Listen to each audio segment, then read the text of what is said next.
जी, अस्सलाम वालेकुम। उम्मीद है कि आप तमाम दोस्त खैरियत से होंगे। आज हम इस मौजू पर बात करने की कोशिश करेंगे जो बड़ा ही एक अमूमी सा मौजू है कि हमारे यहाँ अक्सर जिस वक़्त हम किसी भी मुल्क का वीज़ा अप्लाई करने का सोचते हैं, ये प्लान करते हैं, तो उसके बारे में सबसे पहले हम ये इन्फॉर्मेशन हासिल करने की कोशिश करते हैं कि जी उस मुल्क का वीज़ा मिलना आसान है या कि मुश्किल। आम तौर पर हमारे यहाँ कुछ ममालिक के हवाले से ये राय पाई जाती है कि जी फला मुल्क का वीज़ा मिलना बहुत मुश्किल है जी, वहाँ पर ट्राई नहीं, वहाँ पर तो वक़्त ज़ाया करने वाली बात है। और कुछ ममालिक के हवाले से हमारा ये ख्याल होता है कि जी वहाँ पर जो है वो हमें आसानी के साथ वीज़ा जो है वो मिल जाएगा। हालाँकि ये जो तासुर है ये बिल्कुल गलत है। दुनिया में कोई भी मुल्क ऐसा नहीं है कि जिसका वीज़ा मिलना आसान हो। मैं आपको एक मज़े की बात ये बताऊँ कि आप लोग जो पाकिस्तान में या इंडिया में रहते हैं, आप क्या समझते हैं कि इंडिया और पाकिस्तान का वीज़ा जो है वो मिलना बड़ा आसान है? ये तो कभी आप अगर मुल्क से बाहर हों या किसी दूसरी नेशनैलिटी से हों तो आपको पता लगे कि कितने चेक्स और कितनी जो है वो सिक्योरिटी क्लियरेंस के बाद जो है वो इन ममालिक का वीज़ा मिलता है। मेरा ताल्लुक चूँकि पाकिस्तान से है, तो मुझे पता है कि अगर आपके पास पाकिस्तानी पासपोर्ट ना हो या आपका वहाँ आपने भी इसी तरह से अप्लाई करना हो जिस तरह से कि आप किसी दूसरे मुल्क में अप्लाई करने का सोचते हैं, तो कितने पापड़ बेलने पड़ते हैं। तो इसलिए आप ये एक तो बात ज़हन से निकाल दें कि जी अमेरिका का वीज़ा मिलना जो है वो बहुत मुश्किल है और पाकिस्तान का या इंडिया का वीज़ा मिलना आसान है, ऐसा कतई नहीं है। बेसिकली होता ये है कि हर मुल्क की अपनी कुछ ज़रूरियात होती हैं, उसकी कुछ रिक्वायरमेंट्स हैं जिसका पूरा करना आपके लिए ज़रूरी है। इसकी आप छोटी सी मिसाल आप यूं ले लीजिए कि मिसाल के तौर पर आपके कारोबार में आपकी दुकान है या आपने घर के लिए कोई मुलाजिम रखना है, तो आपने जिस रोल के लिए जो वैकेंसी आपके पास खाली है, आपने उसको फिल करना है और उस वैकेंसी को फिल करने के लिए आपने कुछ जो है वो रिक्वायरमेंट्स रखी होंगी कि मिसाल के तौर पर आपने एक ड्राइवर रखना है और उस ड्राइवर का अगर आप इश्तहार देते हैं कि जी मुझे एक ड्राइवर की ज़रूरत है और बाहर जो है वो ऑफिस के बाहर जो है वो लाइन लग जाती है ऐसे लोगों की कि जो पढ़े लिखे भी हैं, सब कुछ हैं, लेकिन उनको ड्राइविंग नहीं आती। तो क्या आप उनको रख लेंगे? तो देखने में तो ऐसा ही लगेगा ना कि जी यहाँ पर जो है वो 500 लोगों ने अप्लाई किया लेकिन जॉब किसी को भी नहीं मिली। उसकी वजह ये है कि आप उस जॉब के लिए क्वालिफाई नहीं करते थे जो उसकी रिक्वायरमेंट थी। इसी तरह से ये ममालिक जो होते हैं, हर मुल्क की अपनी एक पॉलिसी होती है। उनको पता होता है कि हमें किस किस्म के लोग चाहिए।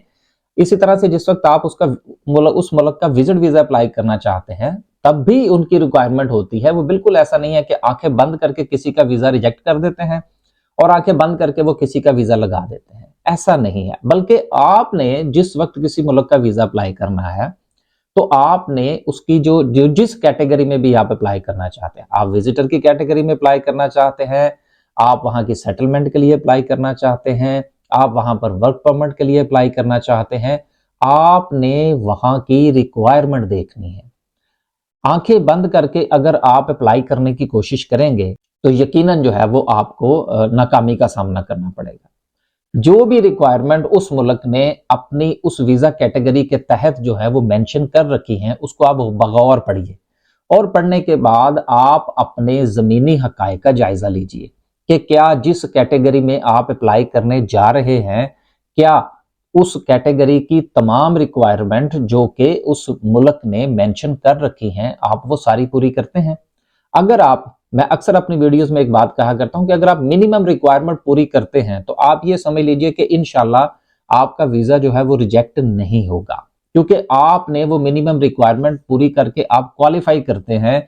देन आपने जिस वक्त अपनी एप्लीकेशन करनी है तो उसमें आपने अपनी उन जो रिक्वायरमेंट आप पूरी कर रहे हैं उसको आपने डॉक्यूमेंट्स के जरिए से प्रूव करना है कि जो रिक्वायरमेंट आप क्लेम कर रहे हैं कि आप पूरी करते हैं उसका डॉक्यूमेंट्री एविडेंस भी आपके पास मौजूद है। मिसाल के तौर पर लोग कहते हैं जी कि अमेरिका का वीजा जो है वो मिलना बड़ा मुश्किल है, लोग कहते हैं जी जर्मनी का वीजा मिलना बड़ा मुश्किल है, लोग कहते हैं जी नेदरलैंड का वीजा मिलना बड़ा मुश्किल है। हालांकि हकीकत बात यह है कि जितना किसी मुल्क के हवाले से ये राय होती है कि जी फलां मुल्क का वीजा मिलना बहुत मुश्किल है, यकीन कीजिए कि उस मुल्क का वीजा मिलना उतना ही आसान होता है। उसकी वजह यह है कि जब एक परसेप्शन बन जाता है किसी मुल्क के हवाले से, तो लोग डर के मारे उस मुल्क का वीजा अप्लाई नहीं करते। तो जब वो वहां का वीजा अप्लाई नहीं करते तो वहां पर जो कंपटीशन है वो कम हो जाता है। बिल्कुल उसी तरह से आप समझ लीजिए कि ये एक बिजनेस है। जिस तरह से अगर आपका सप्लाई और डिमांड का अगर आपको पता है तो आप इस चीज को बड़े आसानी के साथ समझ सकते हैं कि जिस तरह से कि अगर आपकी दुकान पर अगर 10 प्रोडक्ट्स पड़ी हुई हैं, एक ही चीज के 10 पीस पड़े हुए हैं और आपके पास जो डेली की बुनियाद पर जो है वो ग्राहक आ रहे हैं, तो आप यकीनन उसको अपनी एक स्टैंडर्ड प्राइस से नीचे नहीं बेचेंगे। लेकिन अगर 10 दिन 15 दिन आपके पास कोई ग्राहक ही नहीं आता और एक ग्राहक जो है वो भूला भटका आपके पास आ जाता है, तो आप प्राइस पर कॉम्प्रोमाइज कर लेते हैं, क्योंकि आपके माइंड में होता है कि यार ये डिमांड इतनी नहीं चल रही। इसी तरह से ये दुनिया के जो ममालिक हैं, इनका भी सप्लाई और डिमांड का मसला होता है। जब किसी मुल्क के हवाले से ये परसेप्शन कायम हो जाए कि जी यहाँ का तो वीजा मिलना बड़ा मुश्किल है, तो लोगों का रश कम हो जाता है, नंबर्स ऑफ एप्लीकेशंस कम हो जाती हैं। तो जब नंबर्स ऑफ एप्लीकेशंस कम होती हैं तो आपकी कामयाबी के चांसेस बढ़ जाते हैं। इसलिए आज ये जो मैंने खास तौर पर वीडियो बनाई है, ये सिर्फ इसलिए बनाई है कि आपका ये परसेप्शन दूर किया जाए कि आप ये मत सोचिए कि कौन सा मुल्क आसान है कौन सा मुश्किल है। सारे ममालिक का वीजा लेना मुश्किल है और तमाम ममालिक का वीजा लेना आसान है। ये डिपेंड करता है कि क्या आप उस ममालिक की उन ममालिक की जिन कैटेगरीज में अप्लाई करने का सोच रहे हैं, उनकी कम अज कम मिनिमम रिक्वायरमेंट आप पूरी करते हैं। अगर आप करते हैं तो यकीन कीजिए कि इंशाअल्लाह ताला कामयाबी जो है वो आपका मुकद्दर होगी और डरने की कोई जरूरत नहीं है।